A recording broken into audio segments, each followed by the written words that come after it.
Hello mga kabudang! Try naman natin ngayong mag-bake habang nagtatrabaho. O diba? Matatabang lang nakakagawa yun, biruin mo yun. Pero medyo magaan lang kasi yung trabaho ko, kaya kayang-kaya mag-bake habang nagtatrabaho. Ayan. So calls lang tayo. So yun, today gumawa ako ng banana oatmeal cookies. So ibang version to, unlike dun sa earlier na pinost ko. Gumawa ako ng better version kasi bumili ako ng chocolate chip. Okay. So, ayan, minash mo lang yung banana. 3 bananas yan. And then, 1/2 cup yan ng peanut butter. Tapos, 2 cups ng oatmeal. Instant. Para mabilis maluto.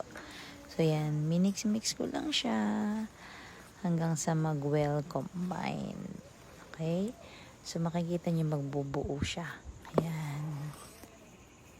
Alam nyo, first love ko talaga yung cooking and baking. Kaya super enjoy ako sa pagbe-bake and pag-cooking. Kaya talagang, ayan, pag naiinip ako, sobrang inip.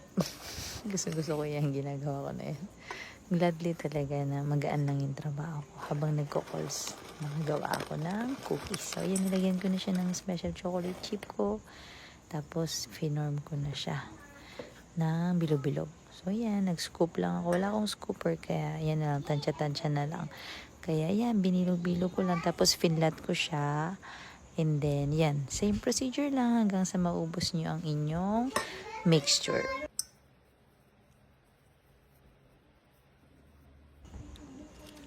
So, yan. Nilagyan ko ng lahat ng buong baking pan. Nilagyan ko muna siya ng baking sheets, yung wax paper.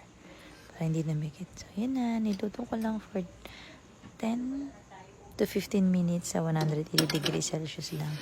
At yan! Tapos naluto na. So, habang nagwo-work ako, meron akong snack. A healthy snack. Okay. So, yan. Binaba ko na. And then, pinalamig ng konti. Check muna natin kung anong niya result. Ayan. So, kita nyo naman. Parang crunchy-crunchy niya.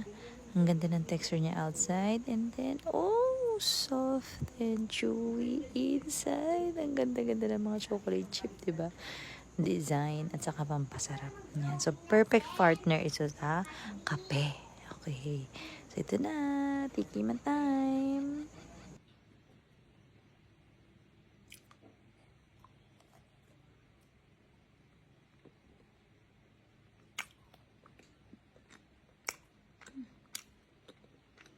Yung peanut butter.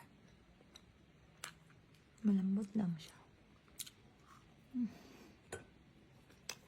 So, very healthy pa ito kasi oatmeal.